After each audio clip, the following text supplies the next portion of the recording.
Değerli biyologlar, bu mənəm, sizin hökümə müəlliminiz. Gördüyünüz bu xanımlarsa mənim sertifikasiyadan hazırlıq qrupumda olan nəticə göstərən müəllimlərin az qismidir. Çünki digər nəticələr səhifəmdə paylaşılıb, burada zaman məhdudiyyəti var deyə paylaşa bilmirəm. İstər Naxçıvan olsun, istər digər bölgələrimiz olsun, sertifikasiyadan mənlə hazırlaşan və 30 baldan aşağı toplayan müəllim olmamışdır.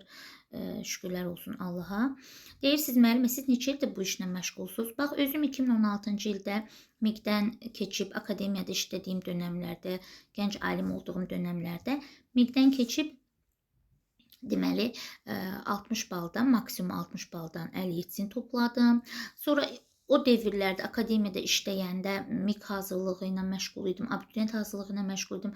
Bax, indi telefonumun yaddaşında qalan göstərim nəticələrdən bir neçəsini sizə. 2019-cu ildə Gülnarə müəllimə Bakı şəhəridir, baxın, Aynur müəllimə Bakı şəhəri, Nərmin müəllimə Bakı şəhəri 2021-ci ildə, sonra Zöhrə müəllimə 2023-cü ildə Bakı şəhəri. Yəni, bunlar daxil olan müdavimlərimdən çox az qismidir, çünki silinib çoxsu. Baxın, kənd məktəblərinə, qəsəbələrə, öz yaşı deyək ki, kənddə yaşayır müəllimədir. İstəyir yaxın kəndə düşsün, həmin kəndə düşsün, Bakıya düşmək istəmir. Belə müəllimlərimiz də çoxdur və onu deyim ki, 10 illərdir də, artıq 10 ildən də çoxdur ki, bu fəaliyyətlə məşğulam.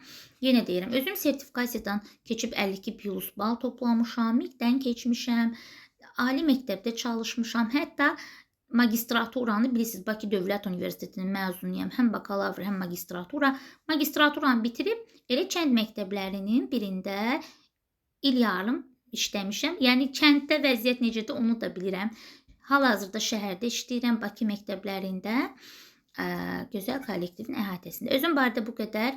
Təkrar sertifikasiya qrupuna qoşulanlar, sertifikasiya qrupuna qoşulan müəllimlər, bilin ki, mən qruplaşdıran zaman hamını bir yerə cəmləşdirmirəm.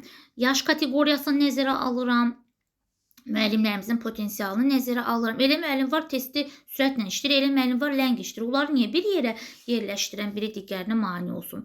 Belə, seçmiş olarsınızsa, dərslərimiz həftədə 3 dəfə səhər, günorta və axşam saatlarında olur. Təşəkkür edirəm hər birinizə. Allah var eləsin.